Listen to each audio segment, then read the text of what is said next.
Vamos a avanzar un poquito con los problemas y después seguimos con la teoría de difusión. A ver, el 40. En el 40 tenemos que examinar si la aproximación repentina vale para esta desintegración beta. En el tritio tenemos el tritio, hidrógeno 3, que va a helio 3 más y emite un positrón. Entonces, como el hidrógeno tiene z igual a 1 y el helio tiene z igual a 2, tenemos una perturbación en la que cambia la z, pero el electrón orbitando el átomo de hidrógeno a lo mejor no se entera. Eso sería la aproximación súbita. Se cae de estar en un átomo de z igual a 1 a otro de z igual a 2 y cambiar su función de onda. Tenemos la energía cinética, 16 kiloelectronvoltios. Esto es un dato experimental, ¿vale? Se mide midiendo el positrón emitido, que es mucho menor que la masa del electrón. Si calculáis, que es 0,500 MeV, ¿no? 0,511. Si calculáis el cociente y sacáis la velocidad, pues es un 0,24 más o menos. O sea que estamos en un caso algo no relativista, pero tenemos un problemilla que nos causa esta velocidad, que es que en la clase de teoría, para calcular el tiempo de cruce del átomo, habíamos asumido que el electrón era relativista. Eso vale para muchos núcleos, pero este núcleo tiene una velocidad más pequeña que c. No podemos asumir que v sea c. ¿De acuerdo? O sea que el tiempo de cruce lo vamos a calcular con esta v. Bien, y el problema pregunta la validez de la aproximación repentina y la probabilidad de continuar en el estado fundamental. Inicialmente estaba en el estado fundamental del tritio. Evidentemente, si la aproximación es súbita, continúa en él. Y la pregunta es, ¿qué parte de esa función de onda del tritio en realidad es la función de onda del estado fundamental del helio 3?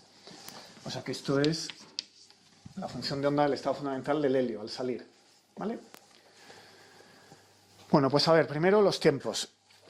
Se trata de estudiar la validez de la aproximación repentina. Así que vamos a poner el tiempo de reacción. Ese es el tiempo para que el positrón, que es una reacción beta más, el tiempo de reacción para que el positrón deje el átomo. Tamaño del átomo dividido por velocidad es el tiempo que tarda el positrón emitido en cruzarlo. Tamaño del átomo, A0 partido por Z. El nuevo átomo, bueno, poner aquí Z1, Z2 es discutible. Yo he puesto el helio, que es el nuevo átomo, ¿vale? Y en realidad solo cambio el núcleo. Y después hay que dividir por la velocidad, que es el 0,24, el raíz de 2t partido por m, pero lo voy a arrastrar un poquito. Simplifico a 0 raíz de m entre 2 raíz de 2t, que es la energía cinética. Muy bien, ahora el otro tiempo característico. Bueno, pues he tomado aquí el tiempo característico de la función de onda. Podéis practicar con la dispersión del hamiltoniano que vimos el otro día, ¿vale? Pero para esta estimación lo que he hecho ha sido tomar el tiempo característico habitual, que es el tamaño del átomo entre la velocidad del electrón en el estado ligado.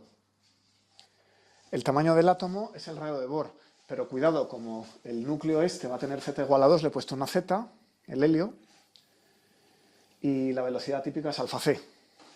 Bueno, pues saco el cociente y comparo. Queda esta ecuación, raíz de m alfa c entre raíz de 2 raíz de t es o no menor que 1. Si es mucho menor que 1, eso quiere decir que el primer tiempo, el de reacción, es muy breve, comparado con el tiempo característico del átomo. Y hay un par de factores 2 que son negociables, ¿vale? Muy bien, ponemos aquí los datos y queda 4 entre 137, pero ese 4 podría ser un 8, pero da igual, porque es un número que es bastante más pequeño que 1. Así que la aproximación súbita es un buen punto de comienzo, ¿vale? ¿Sabe el razonamiento? ¿Os ha salido? La probabilidad de continuar en φ0. Vamos a calcular la segunda parte. Entonces, como la aproximación es súbita, el electrón atómico no cambia de estado, pero el núcleo alrededor del que orbita sí que ha cambiado.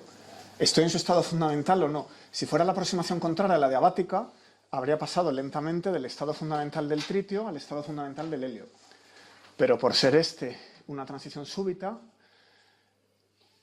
sigo en el estado fundamental del tritio, no en el del helio. ¿Qué probabilidad tengo de estar en el fundamental del helio? Es decir, inicialmente tengo aquí el espectro del electrón en el tritio, el electrón ocupaba el nivel fundamental. Ahora pasamos al helio. El electrón, después de la transición, sigue en este nivel, pero este nivel se tiene que repartir entre todos los del helio. ¿Qué probabilidad tenemos de estar en el fundamental del helio? Si la transición fuera diabática, pasaría del fundamental del tritio al fundamental del helio y al final de la transición estaría ahí. pero no en este caso. Hay que calcularlo. Bueno, pero el cálculo es sencillo. Lo que tenemos que hacer es coger el estado en el que estoy, es el del tritio, y calcular su solape con el del helio. Y eso es la probabilidad de encontrarnos en el del helio.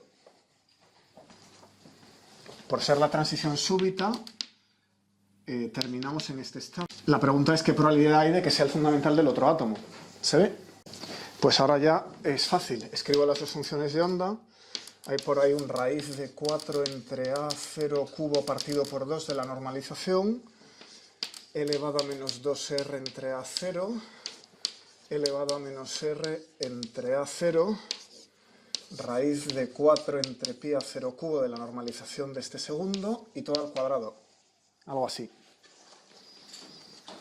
Y esto es una integral, si no me he equivocado mucho, 16 entre A0 sexta, 2 al cubo, una integral de R cuadrado diferencial de R elevado a menos 3R entre A0, un poco de suerte, todo al cuadrado, y si la calculáis con otro poco de suerte es 16 raíz de 2 entre 27 al cuadrado, y ya me decís, ¿vale? Un número menor que 1 con un poco de suerte. No es arbitrariamente menor que 1, hay una probabilidad grande de que aterricemos en el estado fundamental del helio, pero tiene que ser menor que 1, porque hay una pequeña probabilidad de ir a parar al primer excitado del helio o al segundo excitado del helio. ¿Vale? Pues cambio al problema 41, si no hay preguntas sobre esto. En el problema 41 tenemos un electrón en un pozo de longitud L, y de repente expandimos la caja. Voy a expandir la caja hacia aquel lado. Ahora el borde de la caja es este, pero el electrón se ha quedado en la primera mitad. Hicimos un problema parecido en el primer capítulo, no sé si era el problema 4 o algo así. Lo único que aquí vamos a aplicar una aproximación repentina. Bueno, entonces la caja ahora tiene longitud 2L. ¿Se ve? Pero al electrón no le ha dado tiempo a ajustarse. Bien, ¿cuál es el tiempo característico de la función de onda? En este problema, pues va a ser de orden h barra entre la energía típica.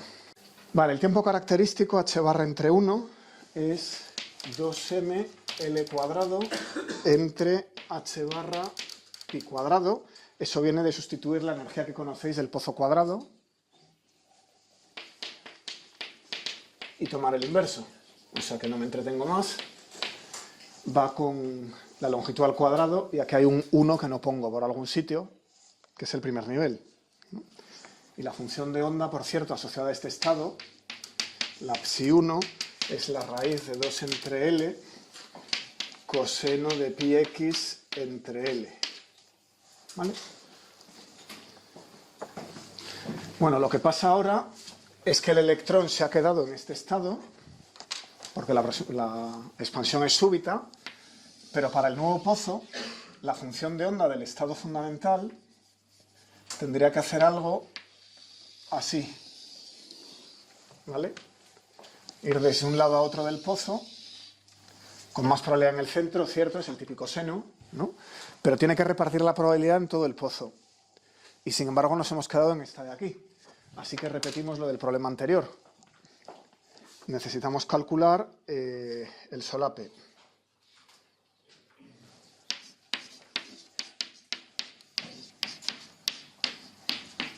Entre los dos estados fundamentales. Entonces, ¿qué nos da derecho a hacerlo? Que el problema sí que dice que tau es mucho menor que ml cuadrado entre h barra pi cuadrado, ¿no?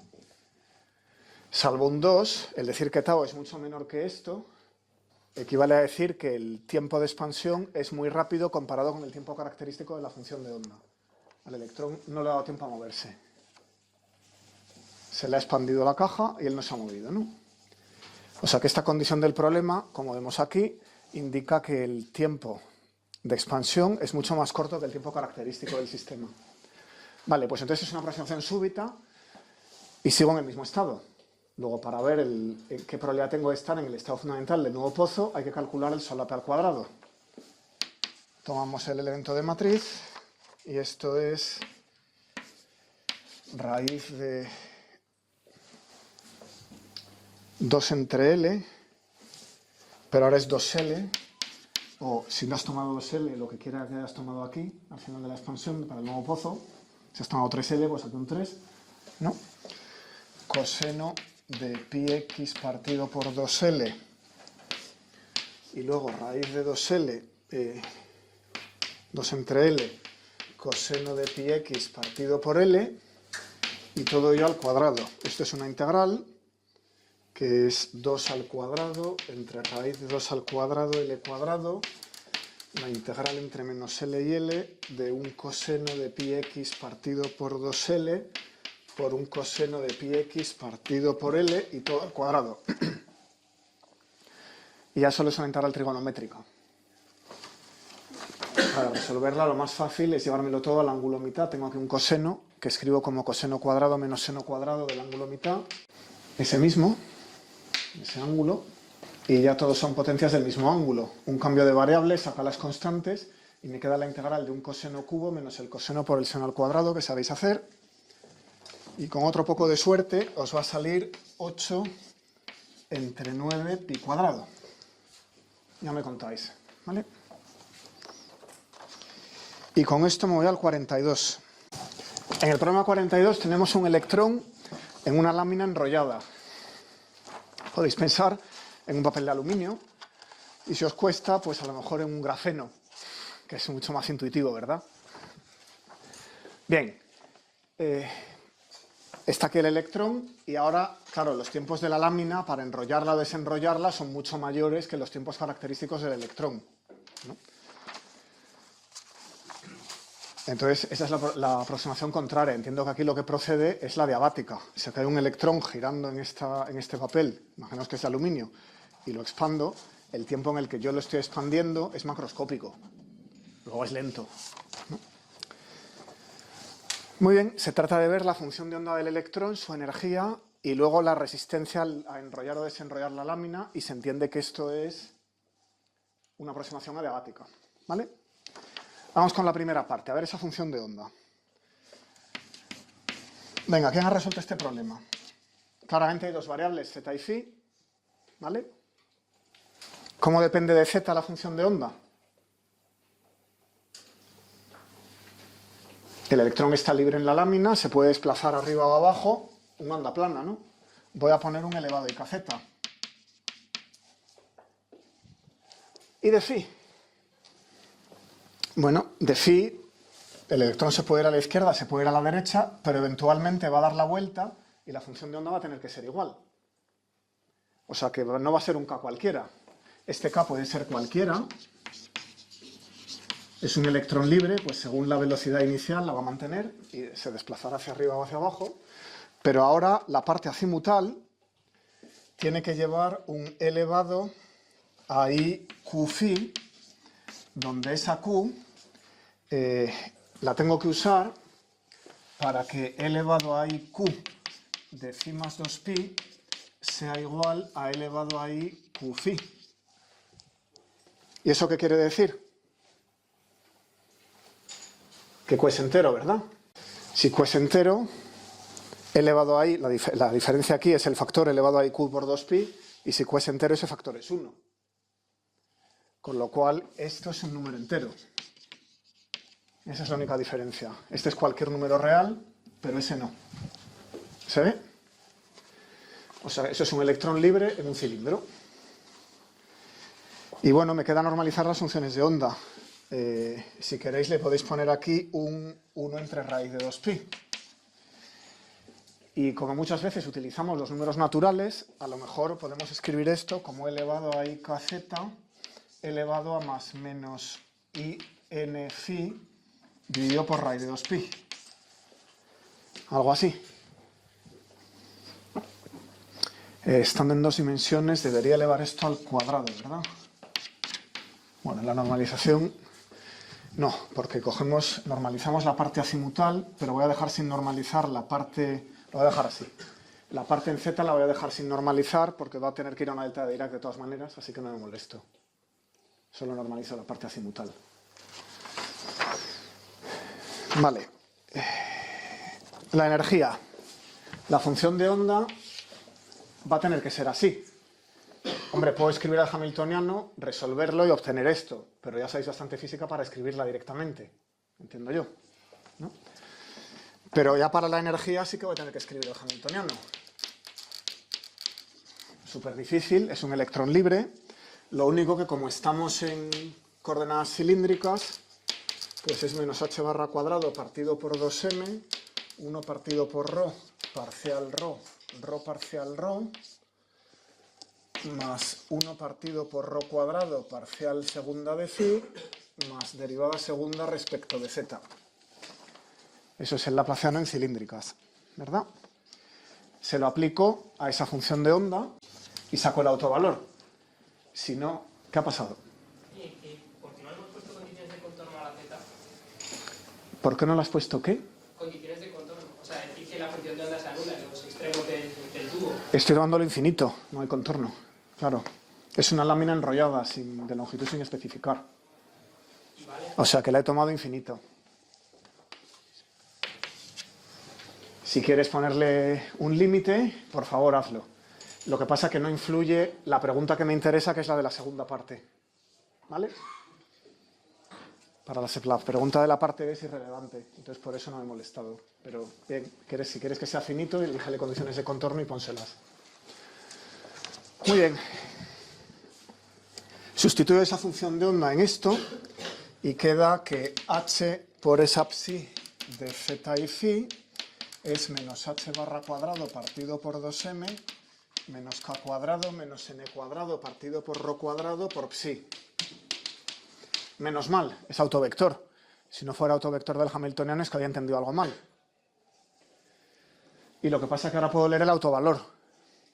Entonces extraigo la energía como función de los números cuánticos k y n, que es h barra cuadrado entre 2m, k cuadrado más n cuadrado entre ρ cuadrado, donde ρ es el radio de la lámina. ¿Vale? Ρ se toma aquí, es el radio típico de las cilíndricas. Menos mal. Esto es una longitud al cuadrado a la menos 1 porque es un número de onda, y eso es una longitud al cuadrado a la menos 1 porque es el inverso al radio al cuadrado, por h barra cuadrado da un momento al cuadrado, luego sale. Me encajan las dimensiones. Y eso termina la parte A, ya tenemos la energía. Entonces ahora puedo responder la parte B. ¿Vale? Me dice, nos ponemos en el estado fundamental y vamos a ver si ese electrón causa problemas al enrollar o desenrollar la lámina, si ofrece o no ofrece una resistencia. ¿Qué os dice la intuición antes de hacerlo? Intuitivamente, si desenrollo la lámina, ¿qué hago? ¿Trabajo sobre el sistema o recibo trabajo del sistema? No hay potencial, solo tenemos la energía cinética. La energía cinética en cuántica es una derivada. Cuanto más rápido cambie la función de onda, más energía cuesta. Si desenrollo la lámina, relajo la función de onda, le dejo que ocupe más espacio, su derivada puede ser más pequeña. O sea que al expandir, entiendo que el sistema me devuelve energía. Sin embargo, al enrollar, es como cualquier otro sistema que comprimo, un gas, eso me va a costar energía. Tengo que hacer que la función de onda azimutal varíe más deprisa. Luego espero que al enrollarla haya que realizar trabajo. Bueno, vamos a ver qué sale. Entonces, en el estado fundamental tenemos n igual a 0 igual a k, así que la energía, viniéndome aquí, y esto me está saliendo independientemente de R. Si no me he equivocado, no depende del radio. Así que da igual lo que valga ρ. Ese electrón en el primer estado ni ofrece resistencia ni me devuelve energía. Pero vamos a ver el siguiente. Veis que los electrones son fermiones, no puedo poner más de 2 en el estado fundamental.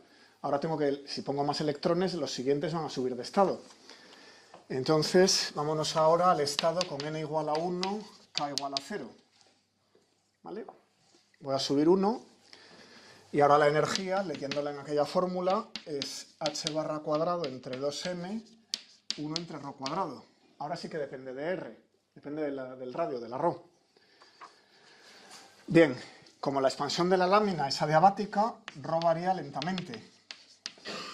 respecto al tiempo característico de la función de onda del electrón o de la dispersión del hamiltoniano, yada, yada, yada. ¿Vale? Entonces, la expansión es cuasiestática. Así que si el electrón está inicialmente en ese estado 1, a lo largo de toda la expansión sigue en el estado 1. Con lo cual, n igual a 1, k igual a 0, es constante, seguimos en el mismo número de estado cuántico. Lo que pasa es que la energía del estado va cambiando. La energía de ese estado depende del tiempo, porque el radio depende del tiempo. ¿Lo veis? Pues ya habéis entendido la física molecular del año que viene. Si entendéis esto, hay una separación de escalas y la energía del electrón depende de un parámetro externo que varía lentamente. ¿Vale? Bien, esto utiliza la regla de la cadena para escribirlo como la derivada de respecto de ρ por ρ punto. Sustituyo la derivada de respecto de ρ de aquí y me queda h barra cuadrado entre 2m por menos 2 entre ρ cubo, ρ punto. Vale, ¿quién sabe decirme qué dimensiones mecánicas tiene esto? Mecánicamente, ¿qué es esto? Dime. Sí, es una potencia. Es una potencia. ¿Y aquí qué tengo en ρ punto? ¿Ρ punto qué es? Una velocidad, ¿verdad? Entonces aquí estoy leyendo una potencia, aquí estoy leyendo una velocidad. ¿Qué es la fuerza? El cociente, ¿no? Fuerza por velocidad igual a potencia. O sea que la fuerza por la que pregunta el problema es eso. ¿Vale? Así que hay una resistencia al enrollamiento que es h barra cuadrado partido por 2m por 2 entre ρ cubo. Supongo que en la asignatura de estados sólidos habréis hartado de ver estas cosas. Una parte muy importante de estado sólido lo que hay que hacer es conectar los niveles cuánticos de los electrones, ¿no? Ahora sumo sobre muchos, hago física estadística y obtengo propiedades macroscópicas de los materiales. Conductividades térmicas, lo que sea. Eso lo habéis visto, ¿no? Pues esto es un caso parecido. La cuántica entra en clasificar los estados de cada uno de los electrones. Y luego la aproximación adiabática me separa las escalas y la parte macroscópica, en este caso, la trato clásicamente. ¿Vale? Bien, en el problema 26 tenemos que discutir qué puertas lógicas nos bastan para poder construir cualquier operación unitaria sobre un qubit. ¿Vale? Si tenemos un qubit dado por un estado vector psi, tenemos que ser capaces de construir cualquier U. Entonces, U va a ser unitaria, así que va a ser de la forma elevado a IA con A hermítica. ¿Vale? Entonces necesitamos ver qué puertas lógicas necesitamos para construir cualquier elevado a IA. ¿Cuántos elementos, qué tipo de elementos tiene esta familia de elevado a IA? Pues depende de lo que sea A. Entonces necesitamos averiguar qué matrices hermíticas podemos poner ahí. Como son matrices 2×2, porque el qubit tiene dimensión 2, donde está esta A, que por supuesto es hermítica, para que esta salga unitaria, tenemos que poner una base de las matrices 2×2 hermíticas. Y esto lo conseguimos con la identidad y las matrices de Pauli. Las tres matrices de Pauli de identidad son las 4 matrices linealmente independientes hermíticas que permiten construir cualquiera de estas. Tenemos una base, 1 y las 3 sigma i de las matrices hermíticas A. Bien, en realidad el refasaje de todo el qubit es irrelevante.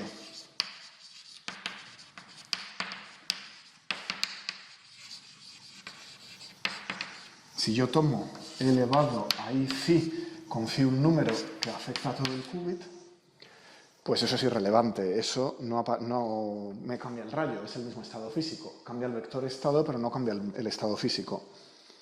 ¿Vale?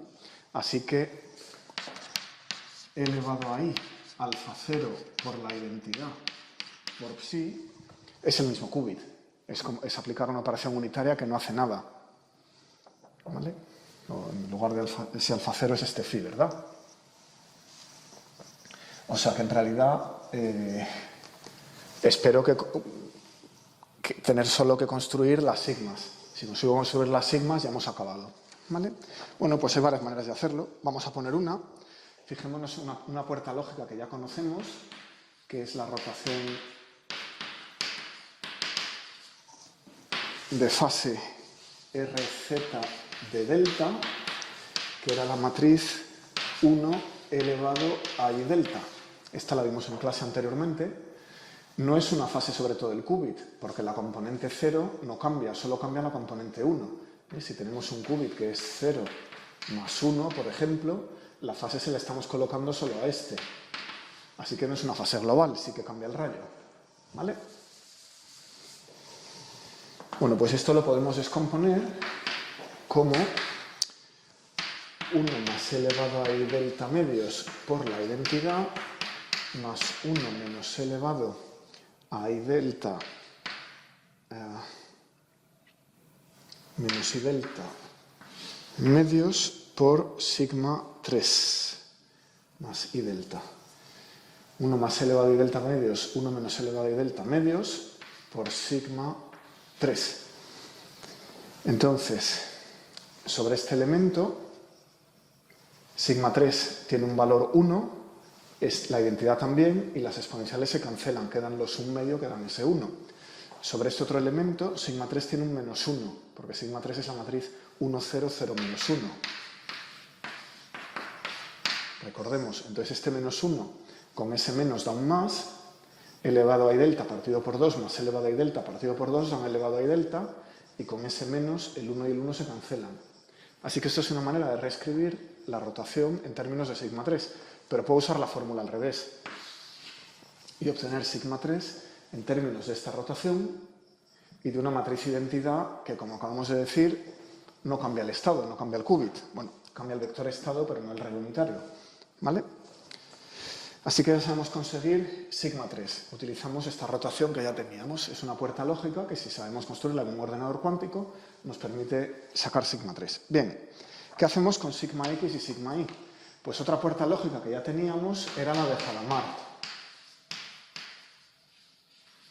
La puerta lógica de Hadamard era 1 entre raíz de 2, 1, 1, 1 menos 1, y le dábamos la letra h. ¿Vale? ¿Cómo puedo usarla?